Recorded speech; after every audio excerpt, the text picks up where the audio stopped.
அனைவருக்கும் வணக்கம். Welcome to TNPSC TNUSRB preparation.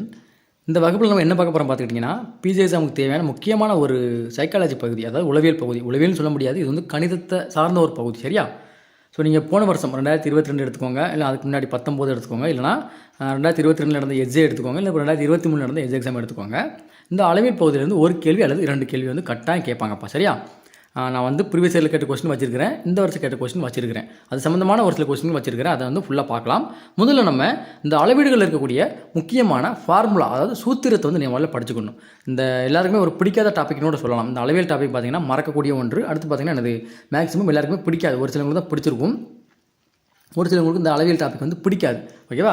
So ஆனால் கட்டாயம் எனது இந்த டாப்பிக் நீங்கள் படித்தா மட்டும்தான் ஒரு கொஸ்டின் அல்லது 2 கொஸ்டின் போட முடியும். போன வருஷம் பார்த்தீங்கன்னா ஒரு கொஸ்டின் கேட்டிருந்தாங்க, அதனால் நம்ம பிரச்சனை இல்லை. ஒரு கொஸ்டின் விடலாம், ஆனால் அது இதே மாதிரி எல்லா டாபிக் ஒரு கொஸ்டின்னா ஃபுல் மார்க் அடிபட்டுரும். ஓகேவா? நம்ம எல்லா கொஸ்டின் நம்மளுக்கு வந்து முக்கியமான கொஸ்டின் தான். மேக்ஸிமம் அளவியில் எனது நீங்கள் வந்து கரெக்டாக போட பார்க்கணும். அதுக்கான வழி என்ன அப்படிங்கிறது நான் சொல்லிடுறேன். என்ன கொஸ்டின் கேட்கலாம் அப்படிங்கிறதையும் நான் சொல்லிடுறேன். ரொம்ப டஃப்பாலாம் கேட்க மாட்டாங்க. இருக்கிறதே அளவியலை பொறுத்த வரைக்கும் 6ஆம் வகுப்பில் 7ஆம் வகுப்பு எல்லாத்துலையும் இருக்குது. மேக்ஸிமம் பார்த்தீங்கன்னா 7ஆம் வகுப்பில் பார்த்தீங்கன்னா அதிக அளவில் அளவியல் கணக்கு கொடுத்துருக்காங்க. அந்த கணக்குகள் மட்டும் கொஞ்சம் ஏதாவது ஒரு ஷார்ட்கட் வச்சு மனப்படம் மட்டும் போயிருங்க. அதில் வந்து ஏதாவது கொள்ளி கேட்க வாய்ப்புகளும் அதிகம் இருக்குது. சரியா? 7ஆம் வகுப்பு கணக்கு புத்தகத்தில் அளவியலில் பாருங்கள், வசமாக கொடுத்துருக்காங்க. ஓகேவா? பரிச்சு கணக்கு இருக்குது, எடுத்துக்காட்டு கணக்கு இருக்குது, எல்லாம் பாருங்கள், நிறைய கொடுத்துருக்காங்க. அதை மட்டும் பாருங்கள் போதும். இல்லை எனக்கு அது வேண்டாம்லாம் பார்க்க முடியாது அப்படின்னா இந்த வீடியோஸ் நான் கொடுக்குற கணக்கு மட்டும் பாருங்கள். சரியா? மேக்ஸிமம் ஒரு ஃபார்முலா கேட்க வாய்ப்பு இருக்குது, இல்லைனா அது ஏதாவது ஒரு சிம்பிளான ஒரு கணக்கு கேட்க வாய்ப்புகள் இருக்குது. இப்போ முதல் வகுப்பில் பார்த்தீங்கன்னா நம்ம வந்து ஃபார்முலா மட்டும் பார்த்தோம்பா. அந்த ஃபார்முலா வந்து நான் வந்து உங்களுக்கு புரிகிற மாதிரி சொல்லிடுறேன். சரியா? புரிகிற மாதிரி சொல்லிட்டோம் அப்படின்னா உங்களுக்கு வந்து ரொம்ப ஈஸியாக மைண்டில் அண்டர்ஸ்டாண்ட் ஆகிரும். சரியா? முதல்ல நம்ம ஃபார்முலா வந்து பார்த்துடலாம். முதல்ல சதுரத்தை எடுக்கும், ஈஸியானது கஷ்டமான நோக்கி போகும். முதல்ல சதுரம் பார்த்தீங்கன்னா இப்படி தான் இருக்கும். தான் எனக்கு சதுரம் எல்லாமே தெரிஞ்சிருக்கும். அதாவது அந்த படங்களையும் நான் வந்து பக்கத்தில் கொடுத்துருக்குறேன். அதன் மூலமாக உங்களுக்கு வந்து நான் அந்த சூத்திரத்தை வந்து விளக்கிடுறேன். சரியா? முதல்ல சதுரம்னா இப்படி தான் இருக்கும். 4 பக்கமும் சமமாக இருக்கும், அதான் அது சதுரம். அதில் சதுரத்துடைய பரப்பளவு முதல்ல பார்க்கணும். பரப்பளவு ஈக்குவல் டு ஏ ஸ்கொயர், அதாவது பக்கம் இன்டு பக்கம் சொல்லுவாங்க. அதை தான் எனக்கு சுருக்கி ஏ ஸ்கொயர்னு கொடுத்துருக்காங்க. நீங்கள் ஏ ஸ்கொயர்னு வைக்கிறதா கூட நான் சொல்கிற மாதிரி ஷார்ட்கட் வச்சுக்கோங்க. அதான் பரப்பளவு ஃபார்முலா. எல்லாத்துக்கும் மேக்ஸிமம் வந்து பரப்பளவு வந்து இதை மாதிரி தான் இருக்கும். சரியா? இப்போ இது ஒரு பக்கம் அப்படி தான், இது ஒரு பக்கம், இது ஒரு பக்கம், இது ஒரு பக்கம், இது ஒரு பக்கம், மொத்தம் 4 பக்கங்கள் இருக்குது. ஏதாவது 2 பக்கத்தை பெருக்குனா நம்மளுக்கு வந்து பரப்பளவு கிடைக்கும். இது எல்லாத்துக்கும் பொதுவான ஒன்று. சரியா? நீங்கள் செவ்வகத்தை எடுத்துக்கோங்க, அல்லது வேறு மாதிரி ஏதோ ரூம் ஏதோ ஒரு எடுத்தால் கூட ஏதோ 2 பக்கத்தை பெருக்குனா நம்மளுக்கு வந்து என்னது கிடைக்கும்?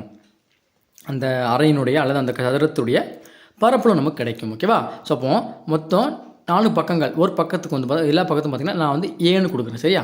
இது ஏ, இது ஒரு ஏ, இது ஒரு ஏ, இது ஓகே, 4 ஏ இருக்குது. நமக்கு 2 பக்கத்தை பிறகு நம்மளுக்கு வந்து என்ன கிடைக்கும்? அந்த சதுரத்தினுடைய பரப்பளவு கிடைச்சிடும். அதனால் எனக்கு நான் வந்து ஏ இன்டு ஏன்னு போட்டிருக்கேன். அவ்வளோதான் ஃபார்முலா, வேறு ஒன்றும் இல்லை. ஏ இன்டு ஏ. இது 10 இருக்குன்னு வச்சுக்கோங்களேன், இது 20 இருக்குது. பரப்பளவு கட்ட நினச்சி போகிறீங்க, இந்த 10 20 பருக்க போகிறீங்க. அவ்வளோதான். 10 இன்டு 20 எவ்வளோ ஆச்சு? 2 20 200 ஆச்சா? அவ்வளோதான். இதான் வேறு ஒன்றும் இல்லைப்பா, இவ்வளோதான். சரியா? இதுதான் அந்த பரப்பளவு ஏ ஸ்கொயர்னு கொடுத்துருக்காங்க. ஏ ஸ்கொயர்னு நீங்கள் நான் வைக்க வேண்டாம். இங்கே ஒரு பக்கம் இருக்குது, இங்கே ஒரு பக்கம் இருக்குது, இந்த 2 பக்கத்தையும் நீங்கள் வந்து பெருக்க போகிறீங்க. அவ்வளோதான். அப்படி மைண்டில் வச்சுக்கோங்க. ஃபார்முலா மாதிரி நான் வைக்காதீங்க. சரியா? அடுத்து சுற்றளவுனா ஒன்றும் இல்லை. இந்த ஒரு ஏ இருக்குதா, இது ஒரு ஏ, இது ஒரு ஏ, டோட்டலாக 4 ஏ இருக்குது நம்மளுக்கு வந்து. இந்த 4 ஏன்னா சுற்றளவுனானது சுற்றி உள்ள அளவுகள் தான் அந்த சுற்றளவுன்னு சொல்லியிருக்காங்க.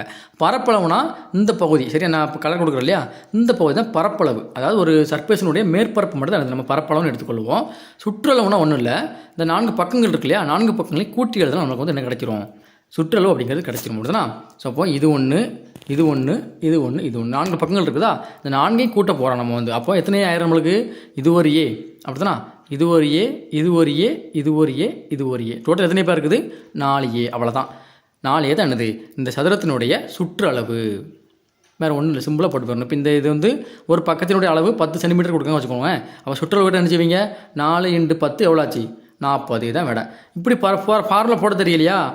இது ஒரு 10, இது ஒரு 10, இது ஒரு 10, இது ஒரு 10, 4 10 கூட்டிடுங்க, எவ்வளோ வந்துடும்? 40 வந்துடும். இதுதான் என்னது? ஒரு சதுரத்தினுடைய சுற்றளவு. சரியா? அவ்வளோதான். அப்போ சதுரம் முடிஞ்சது.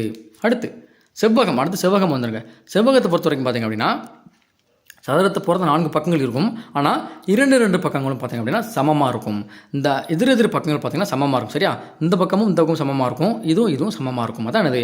செவ்வகம் வெவ்வேறு நீள அகலத்தை கொண்டிருக்கும். சரி? அப்போ முதல்ல செவ்வகத்தினுடைய பரப்பளவு பார்ப்போமா. நான் இதை வந்து எல்லுன்னு எடுத்துக்கிறேன், லென்த், நீளம். சரியா? இதை வந்து அகலம் அப்படி சொல்லி எடுத்துக்கிறேன், பெர்த் பின்னு எடுத்துக்கிறேன். அவ்வளோதான். L into B. பரப்பளவு என்ன பார்க்க போகிறீங்க, மேலே பார்த்தீங்கன்னா அதே மாதிரி தான். ஆனால் அங்கே பேர் மாறுது, அங்கே வந்து எனது பேர் மாறலை. இப்போது இது வந்து 10 சென்டிமீட்டர் நீளம் வந்து 10 சென்டிமீட்டர் இருக்குது, அகலம் வந்து 5 சென்டிமீட்டர் இருக்குது. சரியா? நம்ம மேலே என்ன சொன்னேன், ஏதோ ஒரு 2 பக்கத்தை பெருக்கு நமக்கு என்ன கிடைக்கும், பரப்பளவு கிடைக்கும். 4 பக்கத்தையும் கூட்டினா என்ன கிடைக்கும், நம்மளுக்கு வந்து சுற்றளவு கிடைக்கும். அவ்வளோதான் வித்தியாசம், வேறு ஒன்றும் இல்லை. சரியாப்பா? அப்போது இது வந்து 10, இது 5. இதோட பரப்பளவு எவ்வளவு, 10 × 5 எவ்வளோ ஆச்சு, 50 சென்டிமீட்டர் என்பது என்னது, இதனுடைய பரப்பளவு. அப்போது இதுக்கு பேர் கொடுக்குறேன், நான் வந்து இங்கிலீஷில் பேர் கொடுக்குறேன். என்ன கொடுக்குறேன், இதுக்கு எல் என்றும் இதுக்கு பி என்று கொடுக்குறேன். எல் இன்டு பி தான் என்னது, செவ்வகத்தினுடைய பரப்பளவு, நீளம் இன்டு அகலம். அவ்வளோதான். இது மட்டும் மைண்டில் ஏற்றிக்கோங்க, வேறு ஒன்றும் மைண்டில் ஏற்ற வேண்டாம். சரியா? அப்போ செவ்வகத்தின் பரப்பளவு என்னப்பா, எல் இன்டு பி. இங்கிலீஷில் நான் வைக்க கூட நீளம் இன்டு அகலம். இது நீளம், இது அகலம். சரியா? இன்றைக்குமே நீளம் வந்து நீளமாக இருக்கும், அகலம் வந்து கம்மியாக இருக்குன்னு வச்சுக்கோங்க. அவ்வளோதான். அடுத்து அதே அந்த செவ்வகத்தினுடைய சுற்றளவு. சரியா? நம்ம மேலே பார்த்தோம், என்ன பார்த்தோம், சதுரத்துக்கு என்ன பார்த்தோம், 4 பக்கங்களையும் கூட்டம் நம்மளுக்கு என்ன கிடைக்கும், சுற்றளவு கிடைக்கும். அதே மாதிரி இங்கே கூட்டலாமா, கூட்டம் நம்மளுக்கு சுற்றளவு கிடைக்காது. சரியா? ஏன்னா இந்த 2 அளவுகளும் வேறு இருக்கும், இந்த 2 அளவுகளும் வேறு இருக்கும். ஓகேவா? அதனால் என்னது, நம்ம வந்து ஈஸி கண்டுபிடிக்க முடியாது. அப்போ இந்த 2 எடுத்துக்கோங்க. சரியா? இது வந்து 10 சென்டிமீட்டர், இதுவும் 10 சென்டிமீட்டர். இந்த 2 கூட்டிடலாமா, முதல்ல 10 10 20. சரியா? அடுத்து இது 5 சென்டிமீட்டர், இது 5, இது 5. சரியா? அப்போ இது ஒரு 5, இது ஒரு 5, எத்தனை ஆச்சு டோட்டலாக, 10 ஆச்சு. டோட்டலாக எவ்வளவு, 30 வருதா. இதை வந்து நம்ம சிம்பிளான மெத்தடில் போட்டிருக்கோம். எப்படி, இது 2 அளவு இருக்கா, ஸோ இது 2 அளவு, அடுத்து இது ஒரு 2 அளவு. இந்த 2 பொதுவாக வெளியே எடுத்துருவோம். நம்ம வந்து 2 வெளியே எடுத்துகிட்டு இது ஒரு நீளம், இது ஒரு அகலம், இதை மட்டும் நான் வச்சுக்கோங்க. அப்போ எல் + பி. சரியா? அப்போ இது 10, இது 5. கூட்டினா எவ்வளோ வரும், 10 பெருக்குனா எவ்வளோ வரும், கூட்டினா 10 5 கூட்டினா 15. 15 × 2 எவ்வளோ ஆச்சு, 30. சரியா? நம்ம கூட்டும்போது எவ்வளோ வந்துச்சு, 30 தானே வந்துச்சு. இது ஒரு 10, இது ஒரு 10, எவ்வளோ ஆச்சு, 20 ஆச்சா. இது ஒரு 5, இது ஒரு 5, 5 5 10. ஸோ டோட்டல் கூட்டும்போது 30 வந்துடுதா.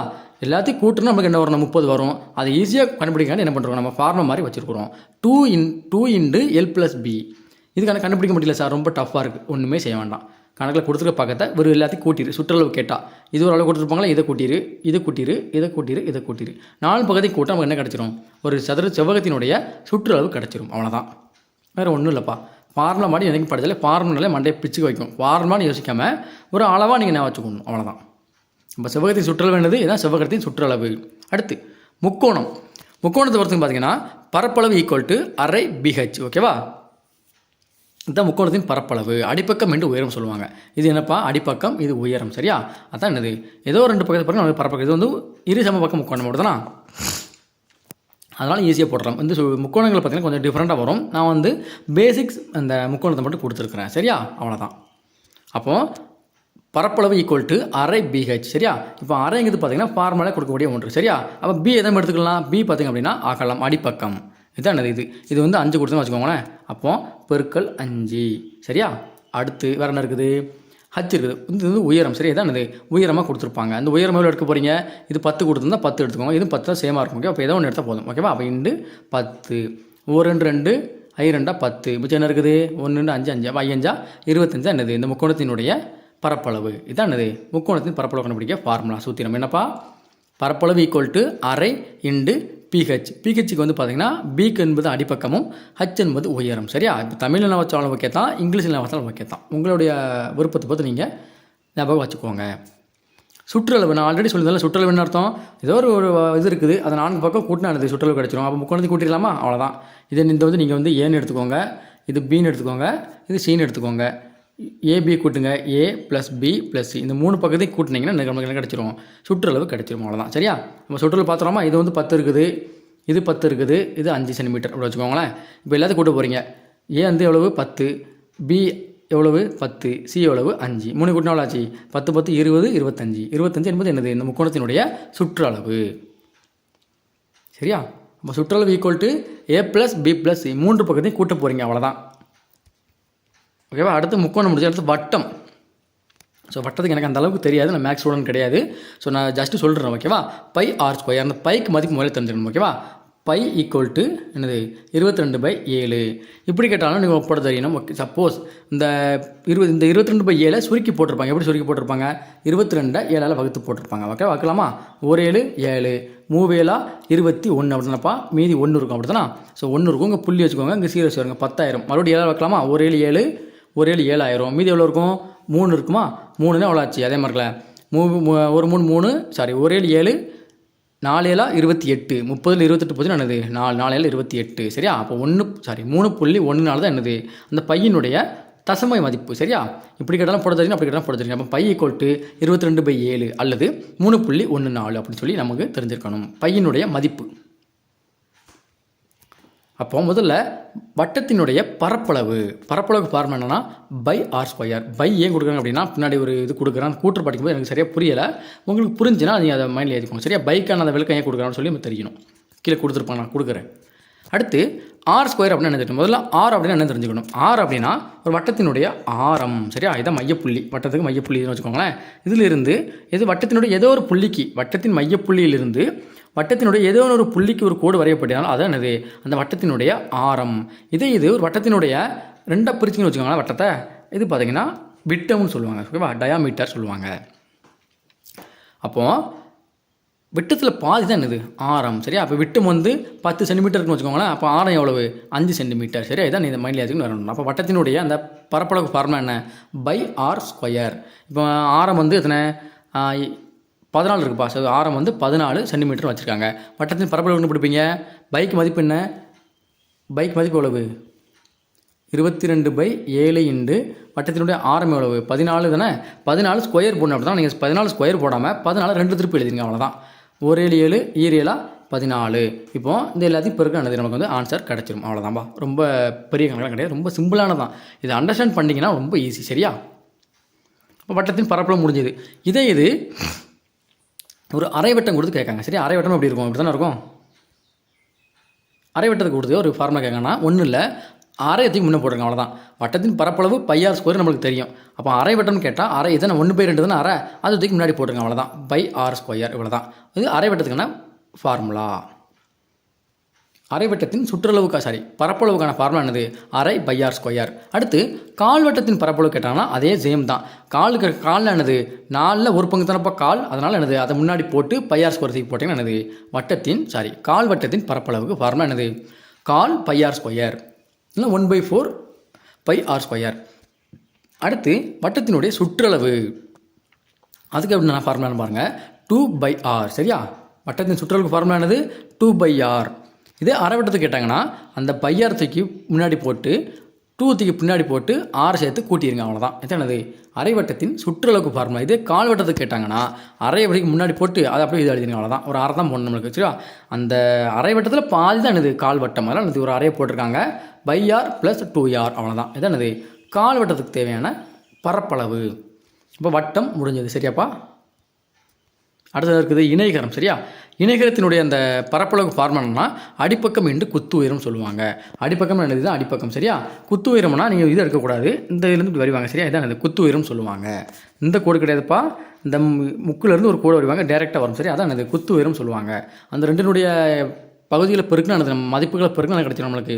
இணைகரத்தினுடைய பரப்பளவு கிடச்சிரும். ஸோ இப்போ அடிப்பக்கம் இருக்குது, அடிப்பக்கத்துக்கு 5 சென்டிமீட்டர் வச்சுக்கோங்க.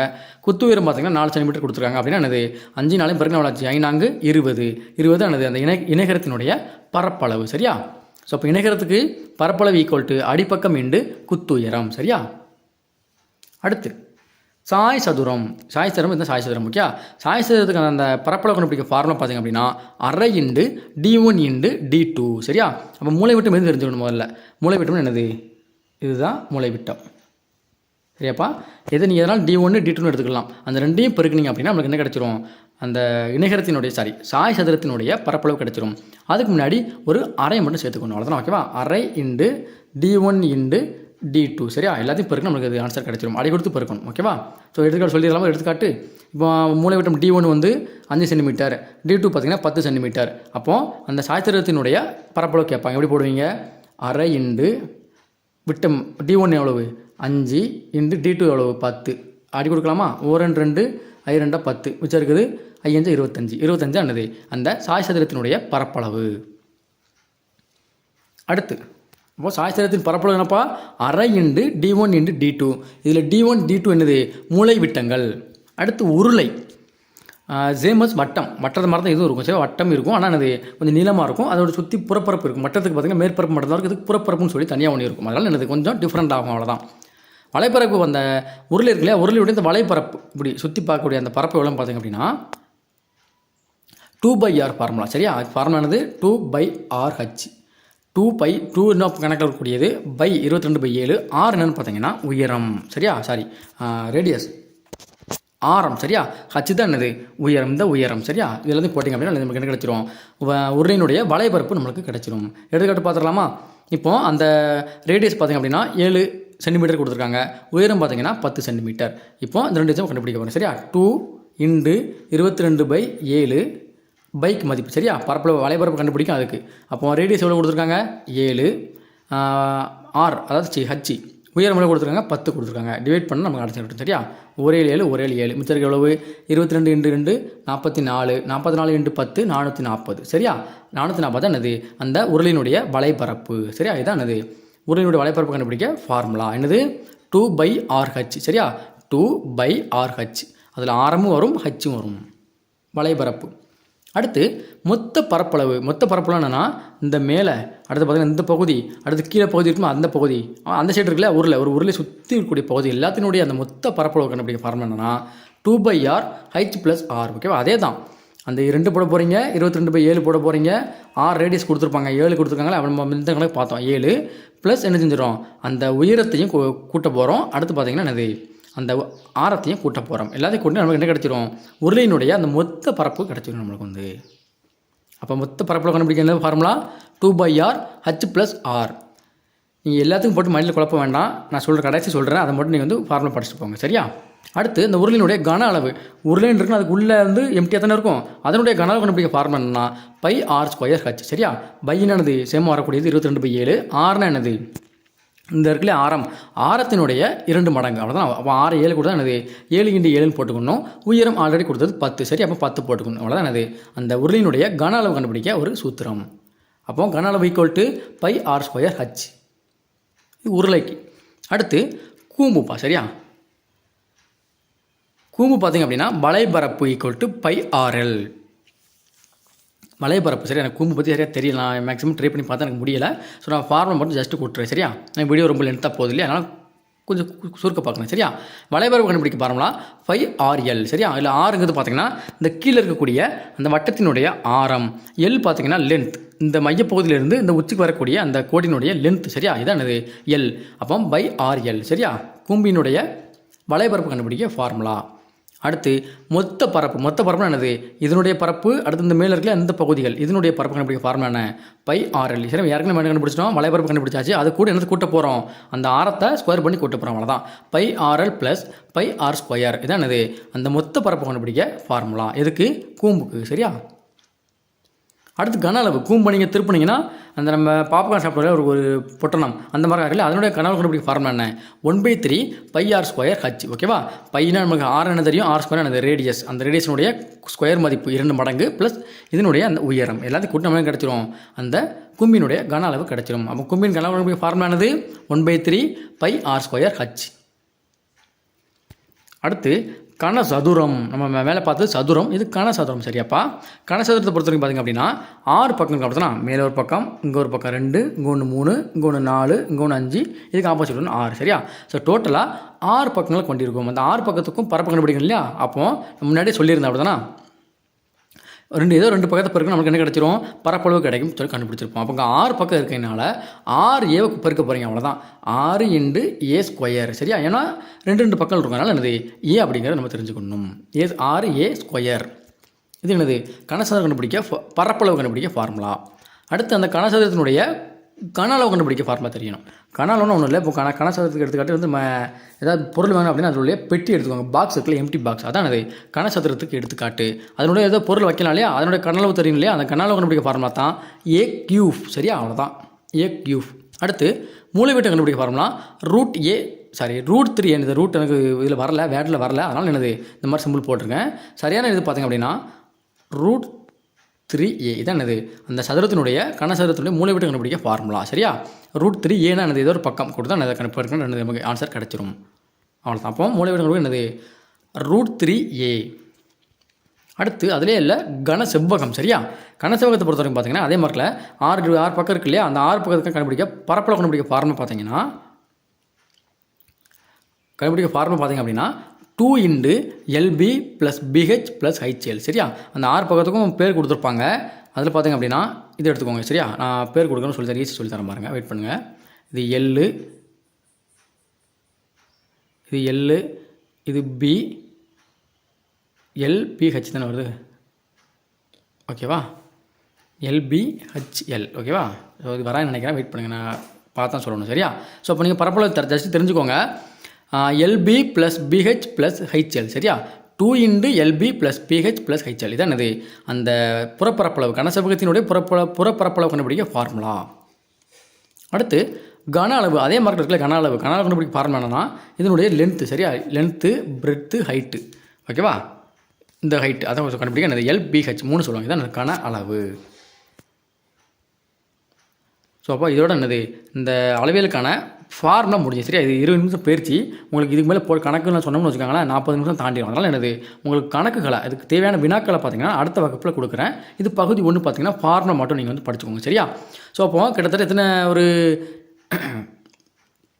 வடிவங்கள் இருக்குது. சதுரம் 2, முக்கோணம் 3, வட்டம் 4, இணைகரம் 5, சாய் சதுரம் 6, உருளை 7, கூம்பு 8, கனசதுரம் 10, இது வந்து 11. சரியா, கிட்டத்தட்ட ஒரு 11 வடிவங்கள் இருக்குது. இந்த 11 வடிவங்கள் பார்த்தீங்கன்னா நீங்கள் வந்து ஃபார்முலா படிச்சுக்கணும். முக்கியமாக பார்த்தீங்கன்னா சதுரத்துக்கு படிச்சுக்கோங்க, செவ்வகம், அடுத்து முக்கோணத்துக்கு படிச்சுக்கோங்க. சரியா, மேக்ஸிமம் பார்த்தீங்கன்னா இந்த 3 இருந்தால் மட்டும்தான் ப்ரீவியஸ் இயர் கொஸ்டினில் கேட்டிருக்காங்க. முக்கோணம், அடுத்து பார்த்தீங்க அப்படின்னா செவ்வகம், சதுரம். இதில் இருந்து பார்த்தீங்கன்னா ஃபார்முலா கேட்கல, கணக்குகள் கேட்டிருக்காங்க. ஃபார்முலா பொறுத்த வரைக்கும் பார்த்தீங்கன்னா ஒரு வருஷம் சாய் சதுரம் கேட்டிருந்தாங்கப்பா, இது கேட்டிருந்தாங்க. சரியா, சாய் சதுரத்தின் பரப்பளவு கண்டுபிடிக்க ஃபார்முலா வந்து ஒரு வருஷம் கேட்டிருந்தாங்க. அதனால் இந்த பரப்பளவு கேட்க வாய்ப்புகள் அதிகம். சரி, அதை நீங்கள் கொஞ்சம் படிச்சுக்கோங்க. அவ்வளோதான். இந்த வகுப்பில் வந்து ஃபார்முலோட நிப்பாட்டிக்கிடும். அடுத்த வகுப்பு பார்த்தீங்கன்னா உங்களுக்கு எத்தனை கணக்கு இருக்குது கணக்கு பார்த்த வரைக்கும் ஒரு டோட்டலாக எத்தனை கணக்கு இருக்குது தெரியுமா? 12. வெயிட் பண்ணுங்கள், 13, 14, 15, ஒரு 16 கணக்கு இருக்குது. சரியாப்பா, இந்த 16 கணக்கு பார்த்திங்க அப்படின்னா போன வருடம், அதுக்கு முந்தின வருடம் அடைமார்க்கில் ஒரு சில முக்கியமான எக்ஸாமில் கேட்ட ரொம்ப சிம்பிளான கணக்கு தான். சரி, ரொம்ப டஃப்லாம் இல்லை. பிஜி எக்ஸாமில் வரலாம் அப்படிங்கிற கேட்கக்கூடிய விகிதத்தில் எடுக்கப்பட்ட முக்கியமான கணக்குகளை மட்டும் தான் அதில் கொடுத்துருங்க. சரியா, ஸோ அதை அடுத்த வகுப்பு இருந்து பார்க்கலாம். கண்டினியூவாக நம்ம சேனலை சப்ஸ்கிரைப் பண்ணிக்கோங்க, ஃபாலோ பண்ணுங்கள். கண்டிப்பாக இந்த எக்ஸாமில் பிஜி எக்ஸாம் நீங்கள் பாஸ் பண்ணலாம். சரியா, நன்றி, வணக்கம். அடுத்த ஒரு வீடியோவில் சந்திக்கலாம். இந்த பிடிஎஃப் வந்து நம்ம டெலிகிராம் சேனல் அப்லோட் பண்ணுறேன், ஜாயின் பண்ணிக்கோங்க.